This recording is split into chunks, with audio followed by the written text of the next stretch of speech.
अब नेक्स्ट है हमारा शीतल। तो पहले हम लोग लिखेंगे शी और फिर लिखेंगे तल, ठीक है।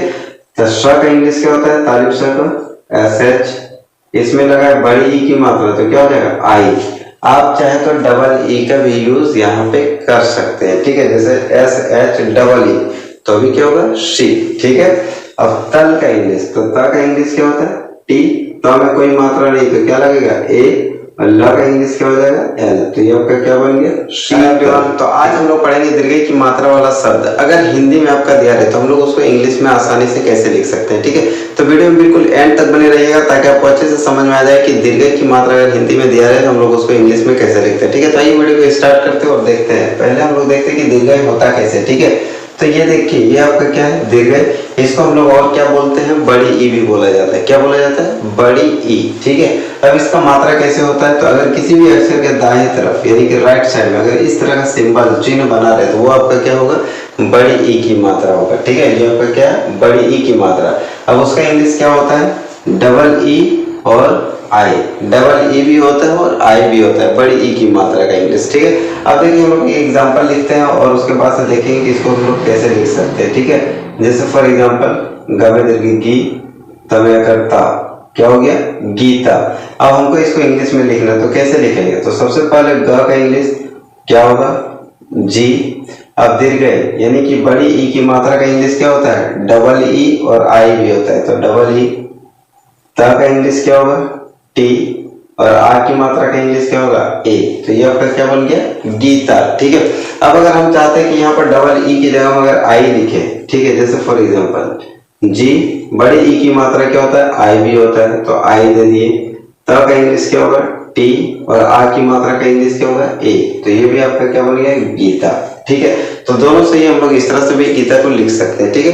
तो अब हम लोग देखते हैं कि आगे हम लोग और भी एग्जांपल दिया हुआ इसको हम लोग इंग्लिश में लिख के देखेंगे कि हम लोग इसको कैसे लिख सकते हैं। सब क्या है बड़ी ई की मात्रा से, ठीक है। तो देखिए पहला एग्जांपल दिया है गीत, ठीक है। तो ग का इंग्लिश क्या होगा जी, बड़ी ई की मात्रा का इंग्लिश क्या होगा डबल ई और त का इंग्लिश क्या होता है टी, तो ये आपका क्या बन गया गीत, ठीक है। नेक्स्ट एग्जांपल दिया आपका झील, तो झ का इंग्लिश क्या होगा जे एच, दीर्घ की मात्रा का इंग्लिश क्या होगा डबल ई और ल का इंग्लिश क्या होगा एल, तो ये आपका क्या हो गया झील, ठीक है। नेक्स्ट खीर, तो ख का इंग्लिश क्या होगा के एच, बड़ी ई की मात्रा डबल ई और र का इंग्लिश क्या होगा आर, तो ये आपका क्या बन गया खीर, ठीक है। उसी तरह रीता, तो र का इंग्लिश क्या होगा आर, बड़ी ई की मात्रा में देखिए हम लोग डबल ई का भी यूज कर सकते हैं और आई का भी यूज कर सकते हैं, ठीक है। तो हम लोग क्या लिख सकते हैं बड़ी ई की मात्रा आई, त का इंग्लिश क्या होगा टी और आ की मात्रा का इंग्लिश ए, तो ये आपका क्या बन गया रीता, ठीक है।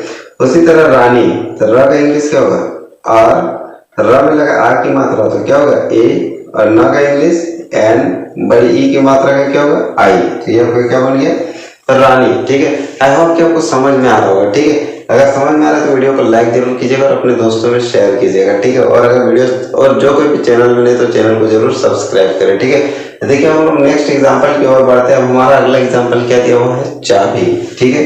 क्या है चाबी, तो च का इंग्लिश क्या होगा सी एच, च में लगा है आ की मात्रा तो आ की मात्रा का इंग्लिश क्या होगा ए, भा का इंग्लिश क्या होता है बी एच और बड़ी ई की मात्रा क्या होगा डबल ई या तो फिर आई, तो लास्ट में हम लोग आई लिखते हैं बड़ी ई ना के बराबर लिखते हैं, ठीक है। तो भी हमारा क्या होगा सही होगा, ठीक है। तो ये आपका क्या बन गया चाबी, ठीक है। उसी तरह दिया हाथी, तो ह का इंग्लिश क्या होगा एच, ह में लगा आ की मात्रा तो इसका इंग्लिश क्या होगा ए, थ का इंग्लिश क्या होता है टी एच और बड़ी ई की मात्रा आई, तो ये आपका क्या बन गया हाथी, ठीक है। अब दिया नदी, तो न का इंग्लिश क्या होगा एन। अब देखिए न में कोई मात्रा नहीं है तो जब कोई मात्रा नहीं रहता तो हम लोग क्या लिखते हैं ए का यूज करते हैं, ठीक है। तो ये आपका क्या हो जाएगा ए और द का इंग्लिश क्या होगा डी और बड़ी ई की मात्रा आई, इसको हम लोग दीर्घ की मात्रा भी बोलते हैं, ठीक है। ये आपका क्या बन गया नदी। नेक्स्ट एग्जांपल है कली, तो क का इंग्लिश के, क में कोई मात्रा नहीं तो जब कोई मात्रा नहीं रहता तो हम लोग क्या लिखते हैं ए, ल का इंग्लिश क्या होगा एल और बड़ी ई की मात्रा आई, ये आपका क्या बन गया कली, ठीक है। नेक्स्ट एग्जांपल दिया है सीता, तो स का इंग्लिश एस, बड़ी ई की मात्रा लगाए स में तो क्या हो जाएगा आई, त का इंग्लिश क्या होगा टी, और त में लगा आ की मात्रा तो आ की मात्रा का इंग्लिश ए, सीता। यानी एकदम बिल्कुल जैसा वर्ड दिया जहां पे जो मात्रा दिया उसका इंग्लिश लिखेंगे और जो वर्ड दिया उसका इंग्लिश लिखेंगे, ठीक है। तो आपका क्या होगा, बिल्कुल ही सही होगा, ठीक है।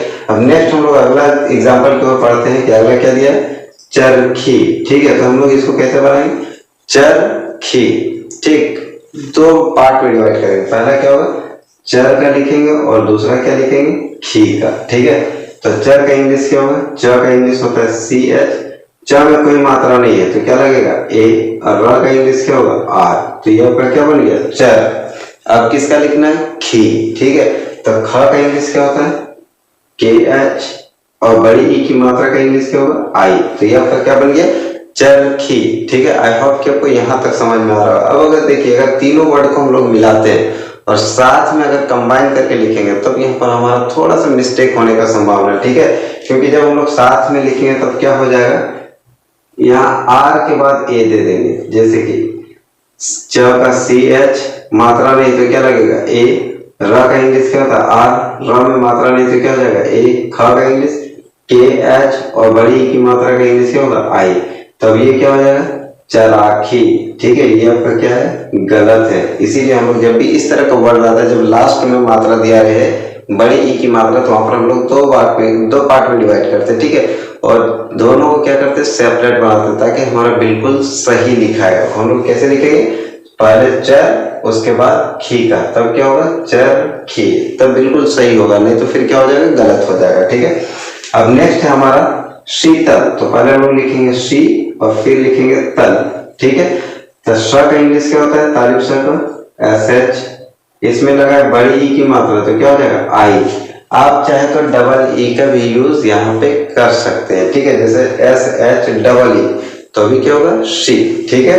अब तल का इंग्लिश, तो त का इंग्लिश क्या होता है टी, त में कोई मात्रा नहीं तो क्या लगेगा ए, और ल का इंग्लिश क्या हो जाएगा एल, तो ये आपका क्या बन गया शीतल, ठीक है। उसी तरह नेक्स्ट है बकरी, दो पार्ट में डिवाइड करते हैं, पहला है बक, दूसरा क्या है री।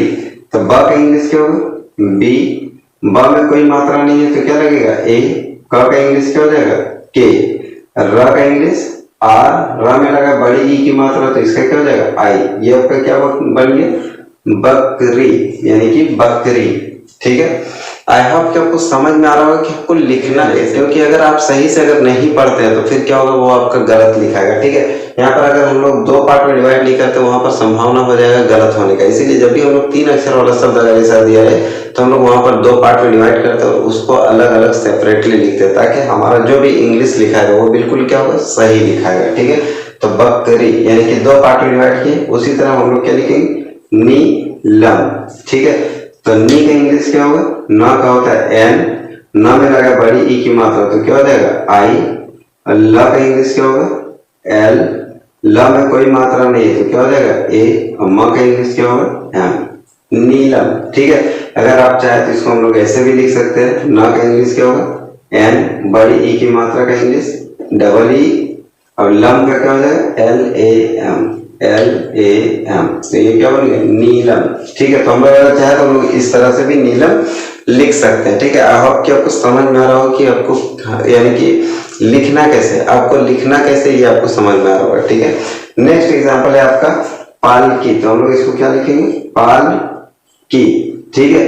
तो पा का इंग्लिश क्या होगा पी, पा में आ की मात्रा है तो क्या लगेगा ए, ल का इंग्लिश क्या हो जाएगा एल, पाल हो गया। अब की का इंग्लिश क्या होगा, क का होता है के, और बड़ी ई की मात्रा का इंग्लिश क्या होगा आई, पाल की, ठीक है। अब अगर बीच में अगर ए घुसा देते तो ये आपका क्या रहेगा पालकी, पालकी नहीं होता है पालकी होता है, ठीक है। तो हम लोग क्या पढ़ेंगे पालकी, पालकी नहीं, ठीक है। नेक्स्ट एग्जांपल है आपका डाली, ठीक है। तो ड का इंग्लिश क्या होता है डी, ड में लगा आ की मात्रा तो इसका इंग्लिश क्या होगा ए, ल का इंग्लिश क्या होता है एल, और बड़ी ई की मात्रा का इंग्लिश आई, डाली, ठीक है। आई होप कि आपको यहाँ तक समझ में आ रहा हो कि आपको कैसे लिखना है, यानी कि अगर बड़ी ई की मात्रा अगर किसी भी अक्षर में हिंदी शब्द में लगा रहे तो हम लोग उसका इंग्लिश कैसे लिख सकते हैं, ठीक है। अगर वीडियो पसंद आए तो वीडियो को लाइक कीजिएगा, अपने दोस्तों में शेयर कीजिएगा और जो कोई भी चैनल बने तो चैनल को जरूर सब्सक्राइब कीजिएगा। तब तक के लिए बाय बाय, जय हिंद, थैंक यू।